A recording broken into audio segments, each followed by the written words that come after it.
Hey y'all, it's Chris here with Rockin Farm. The sun is setting quickly on us since the federal government decided that we needed to move our clocks backwards because, you know, animals pay attention to time. But I'm going to try to get a quick video in here. I'm going to try and introduce you to all of the pigs on our farm because we have a lot of new pigs on our farm since the last time that I introduced all y'all to all the pigs on our farm. So I'm going to go around, I'll show you the feeders and whatnot, but we're going to go around and meet all the breeding stock. Before I jump into this too far, do me a favor, hit that subscribe button, click that notification bell, and go check out our website, rockin8farm.com. All of our breeding stock is on that website with the exception of the two new girls that I'm going to point out to you here in a minute. So as many of you know, if not most of y'all know, we raise a breed of pig called an Idaho pasture pig. Absolutely amazing breed of pig. I'll try and drop some stuff down in here where it talks about, you know, why I like Idaho pasture pigs so much. But the bottom line is they're as gentle as a Labrador Retriever. I mean, we're talking about absolutely amazing, gentle, loving pigs. I've got a boar I'm going to show you in a minute. Ooh, sorry, somebody hit the hotline. I got a boar that I'm going to introduce you here to in a minute that I can literally lay down on the ground with this guy and he will just lay down next to me. Like, he is just that sweet, even though he's a big old boy. All right, y'all, we better get a move on if we're going to catch these pigs before I lose all my light. I'm going to hit the barn last because I can turn on lights in there. It's cool enough out. The fans are off, so you should be able to hear me in the barn just fine. So let's go around and meet some of our breeding stock, and I'll kind of explain to you the situation that some of them are in. So this boy here is the first boar that we ever purchased. We're in that funky time here in Central Texas where it goes from warm to cold to warm to cold to warm to cold, which can be a dangerous time when you got pigs, especially piglets, because the change in the weather is just so tough on them, you know? I mean, they can get sick real easy when it's hot to cold, hot to cold. So it's like we were letting wallows dry out because it was cold, but now we're filling wallows back up because we're expecting 81 degrees tomorrow. So this is Güero Canelo is his actual name. And he was the first Idaho pasture pig boar that we ever purchased.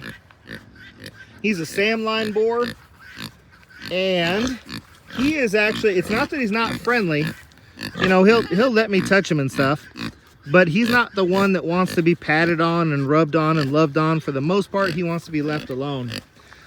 Now, he's got a brand new girl in here with him right now. When I say brand new, I mean brand new. She is a very young gilt. She's 9.5 months old. I generally try to put my boars, or my gilts in with my boars when they're somewhere between 8 and 10 months old. She is 9.5 months old. Her name is Petra. We name almost all of our sows and boars here on the farm with Hispanic names because my wife is Hispanic and we just enjoy it. So Petra is young. She's a little bit on the smaller side. I held her back until she was almost 10 months old because she's a little bit on the smaller side. I didn't want her to get hurt. So, Petra. Hi, Mama. Hi, baby. Hi, girl. Petra is an Ida line gilt.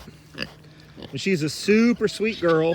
Today is her first day in here with Güero, and he is being an absolute gentleman.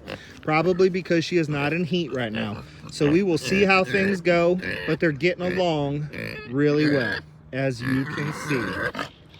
Over here we got a bunch of our feeder pigs. Most of these guys are going to go to process right around February or March. Some of them are looking really big and really good. This one here was actually a pig that we would have considered to be kind of on the runty side. So it's grown out well, though. I mean, somebody's still going to get an okay feeder out of that. I get a lot of customers that want feeder pigs, but they can't afford big pigs. Oh, now everybody's trying to go to bed. Now it looks like these two mamas over here have already gone to bed. I'm kind of hoping they'll come out to say hi to us. These are some brand new girls on my farm. Their names are Olga and Zinnia. It's a Chris line sow and a Jody line sow. Brand new to our farm from Oregon. Hey girls. You're too cozy to come out. Let me blow this up a little bit for y'all. So the bigger girl on the left is Olga. The smaller girl on the right is Zinnia. And right now they're in this small pen. We call these our farrowing pens. Right now they're in this smaller pen because they're in quarantine. We just brought them home a couple of weeks ago. They're supposed to farrow in a couple of weeks, so I'm gonna give them about another week. I usually like to do a month, but we're gonna do about 3 weeks, and then we're gonna get these girls in the barn so they can farrow.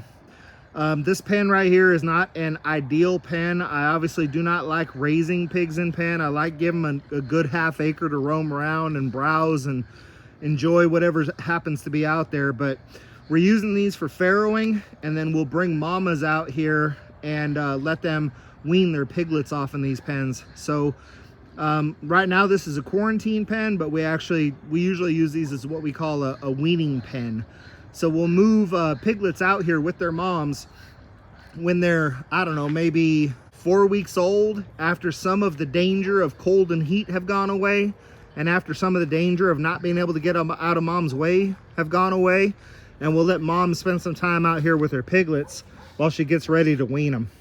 All right, so now we're coming up over here on my boar. His name is Oliver.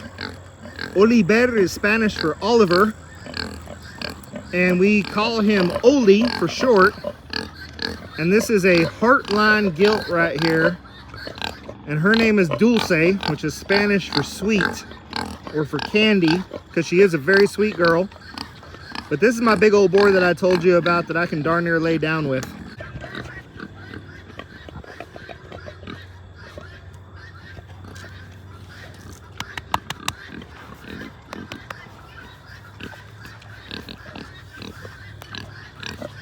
So I know y'all, a lot of y'all are thinking, man, she is a little girl, but she's only 8.5 months old. But believe it or not, at 8.5 months old, she's bigger than Petra is at 9.5 months old.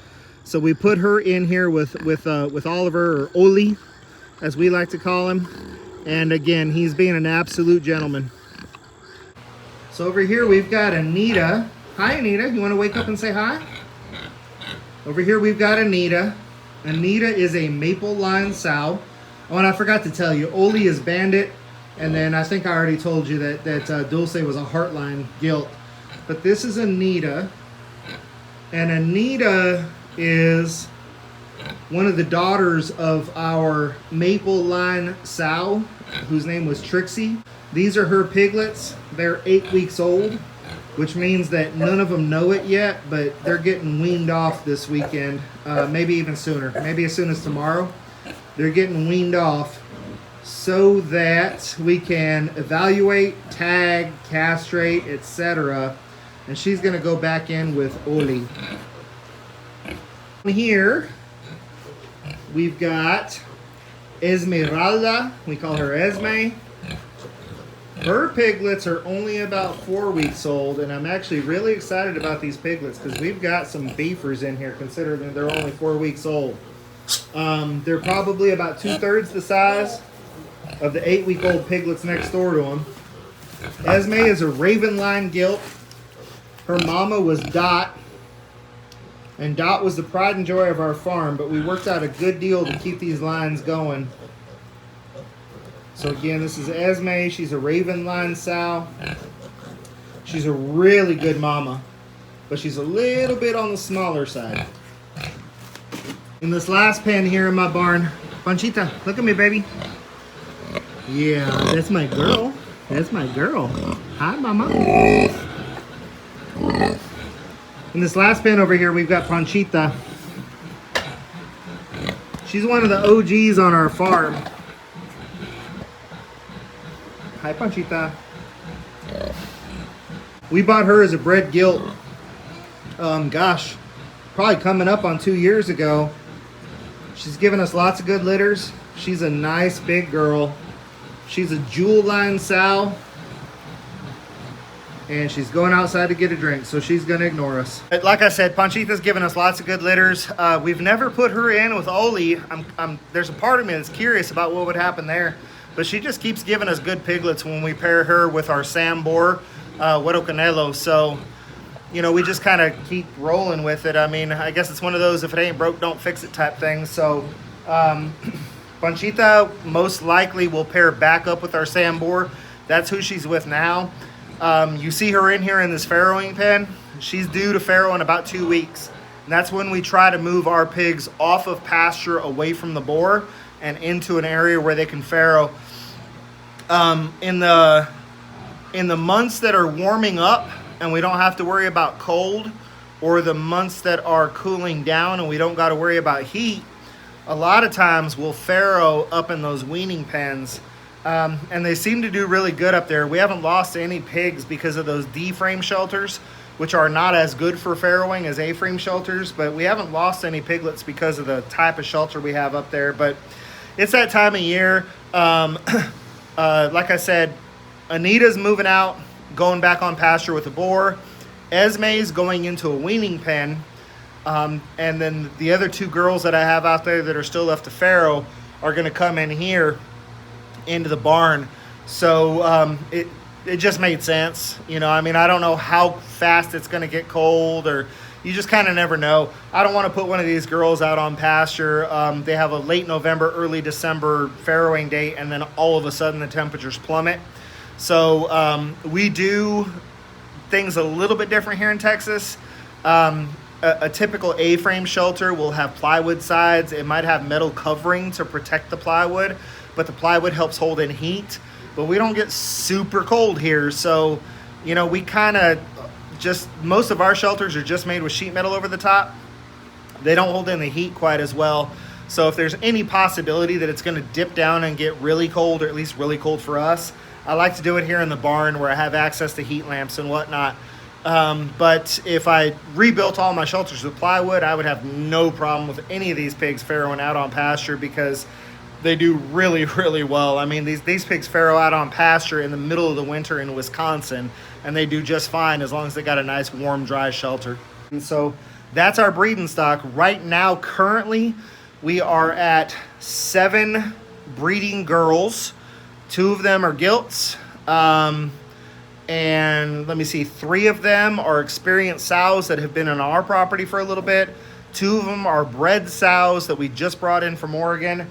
They're half sisters, and then they're also bred to the same board. So we're not going to be able to make breeding pairs out of those 2, but I'm really excited about what their genetics are going to bring to us, especially if I take some of like Bonchita's piglets that are mixed with our Sam boar, so our jewel line sow with our Sam boar, and then take those girls, which are Chris line and Jody line, mixed with our Bandit line boar. I think there's going to be some really nice pairings there, but we'll see what happens. But that's it for now, y'all. Quick video. Just wanted to introduce you to the girls and boys. Again, this has been Chris with Rockin Farm. Until I see y'all again, be happy, live healthy.